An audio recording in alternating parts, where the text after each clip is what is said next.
ছোটবেলায় শিখেছি তুমি কারো ক্ষতি না করলে কেউ তোমার ক্ষতি করবে না, কিন্তু বাস্তবে শিখলাম তুমি যার ভালো চাইবে সেই সবার আগে তোমার ক্ষতি করবে।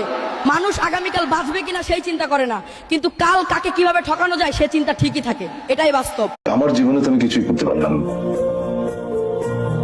ফেলিউর শব্দটা আমার এই জীবনে কোনোদিন পিছু ছাড়েনি।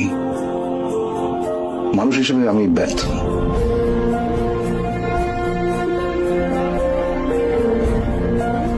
জীবন যেহেতু আছে দুঃখ কষ্ট থাকবে, জীবন যেহেতু আছে যন্ত্রণা থাকবে, জীবন যেহেতু আছে বিপদ আপদ তো লেগেই থাকবে, জীবন যেহেতু আছে আপনার কষ্ট যন্ত্রণা থাকবে।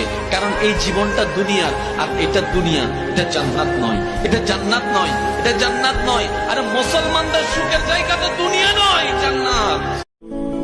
জীবনে কত রকম মানুষের সাথে পরিচয় হলো, আবার কত মানুষের চেহারাটাও ভুলে গেছি।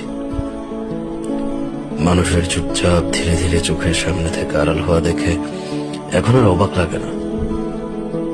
যার সাথে আমার যতটুকু পথযাত্রা লেখা আছে সে ততটুকু রাস্তায় আমার সাথে আসবে। মাঝপথে আলাদা রাস্তায় ঢুকে পড়লে আমি আর আশ্চর্য হই না, কারণ চিরবাস্তব হলো মানুষ তার পছন্দের জায়গায় ছুটে যাবেই। কে চলে গেল, কেন চলে গেল, এসব কারণ আর খোঁজা হয় না। আমার সাথে তার এতটুকু পথচলাই ছিল, আমি এটাই বিশ্বাস করি, মেনে নিই।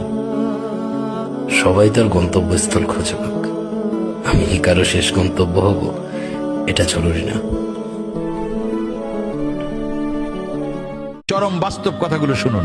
অবহেলার সন্তান সবসময় ভালো হয়, খারাপ সন্তান সবসময় বাবা মার যত্ন নেয়, গর্ব করা সন্তান বেশিরভাগই নষ্ট হয়ে যায়। শিক্ষিত সন্তানরা সবসময় বাবা মার থেকে দূরে থাকে, মূর্খ সন্তানরাই বাবা মায়ের পাশে থাকে, আর গরিব সন্তানেরা কিন্তু বাবা মার সেবা করে। কথাটা বাস্তবে মিলিয়ে নেবেন।